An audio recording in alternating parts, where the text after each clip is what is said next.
Corporate విద్యా సంస్థల కబంధ హస్తాల్లో నలిగిపోతున్న ఇంటర్ బోర్డ్ ఈరోజు రాష్ట్రంలో ఉన్నటువంటి ప్రైవేట్ కార్పొరేట్ విద్యా సంస్థలు వివిధ కోర్సుల పేరు మీద లక్షలాది రూపాయలు వసూలు చేస్తున్నా కూడా విద్యాశాఖ అధికారులు నిమ్మకు నీరెత్తిన వ్యవహరిస్తున్నారు. రాష్ట్రంలో ఉన్నటువంటి శ్రీ చైతన్య, నారాయణ ఇతర కార్పొరేట్ విద్యా సంస్థలు ఈరోజు ప్రభుత్వ నిబంధనలు పాటించకుండా ఈరోజు విద్యా సంవత్సరం ప్రారంభం కాకముందుకి ఈరోజు మొదటి సంవత్సరం విద్యార్థులు చేర్చుకొని ఒక్కొక్క విద్యా నుంచి 60% ఫీజులు చెల్లించుకుని ఈరోజు కళాశాలలు నడుపుతున్నారు. అంటే ఇటువంటి విషయాలపైన విద్యార్థి సంఘాలుగా అనేక సార్లు విద్యాశాఖ అధికారుల దృష్టికి, ఇంటర్మీడియట్ సెక్రటరీ గారి దృష్టికి తీసుకుపోయిన కనీసం స్పందించేటువంటి పరిస్థితి లేదు. గత ప్రభుత్వం చేసినటువంటి తప్పుదల వల్ల ఈ ప్రభుత్వం చేయదని చెప్పేసి అనేక రకాల విద్యా అధికారులను వేడుకుని కూడా కనీస స్పందన లేకుండా వ్యవహరిస్తున్నారు. గత బీఆర్ఎస్ ప్రభుత్వంలో విద్యా వ్యవస్థను పూర్తిగా ధ్వంసం చేసి విద్యా వ్యవస్థలో అనేక రకమైన ఈ అవినీతి అక్రమాలకు చేసే విధంగా కార్పొరేట్ విద్యా సంస్థలు రెడ్ కార్పొరేట్ విద్యా వ్యాపారం చేసుకునే గత ప్రభుత్వం అనేక రకాల అవకాశాలు కల్పించింది. కానీ నేడు ప్రజాప్రభుత్వమైనటువంటి కాంగ్రెస్ ప్రభుత్వంలో కూడా ఈరోజు కార్పొరేట్ విద్యా సంస్థలు యథేచ్ఛగా విద్యా వ్యాపారం చేస్తున్నారు. కనీసం అధికారులు పట్టించుకునే పరిస్థితి లేదు.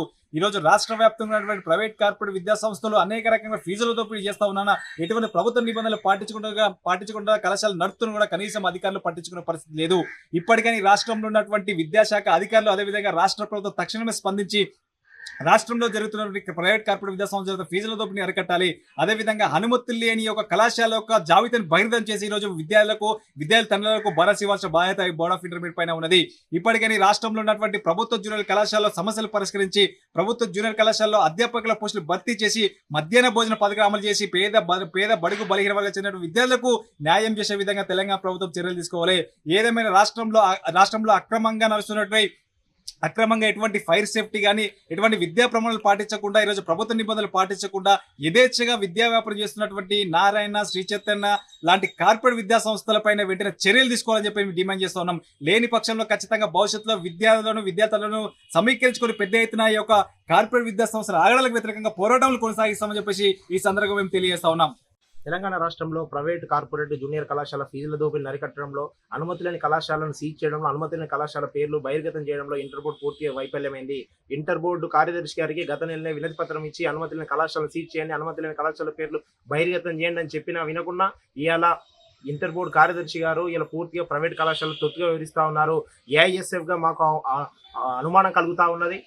ఇంటర్ బోర్డు అధికారులకు శ్రీ చైతన్య, నారాయణ అనుమతి లేని కళాశాలలో పార్ట్నర్షిప్ ఉందా? ఎందుకు మీరు ఆ కళాశాల యొక్క పర్మిషన్ లేనటువంటి కళాశాలను సీజ్ చేస్తలేరు? పర్మిషన్ లేని కళాశాల పేరు ఎందుకు బయట పెడతారని ఏఎస్ఏ ప్రశ్నిస్తా ఉన్నాం. మాకు ఇంకో అనుమానం కలుగుతా ఉన్నది. ఈ కళాశాలకు సంబంధించింది పెద్ద ఎత్తున ముడుపులు తీసుకుంటేనే వీళ్ళు చూడనట్టు వదిలిపెడుతున్నారు. కాబట్టి ఈ ఇంటర్ బోర్డు ప్రధాన బాధ్యతలున్న కొంతమంది అధికారులపై ఏసీపీ దాడులు నిర్వహించాలి. అప్పుడే ఇంటర్ బోర్డు కళాశాల అధికారులకు లేకపోతే ప్రైవేట్ కళాశాలకు ఉన్నటువంటి సత్సంబంధాలు బయటపడతాయన్న విషయాన్ని ఏఎస్ఎఫ్గా మేము అనుమానం వ్యక్తం చేస్తూ వెంటనే ఇంటర్ బోర్డు ప్రక్షాళన చేయాల్సిన అవసరం ఎంతైనా ఉన్నది.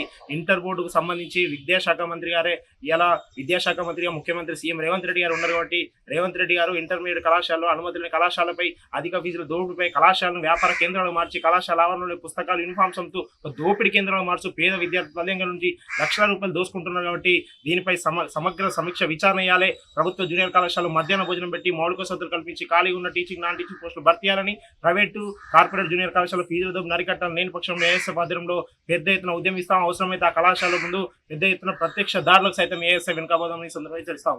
అసలైన తొలి వెలుగు. ఫాలో వాట్సాప్ @తొలి వెలుగు అఫీషియల్.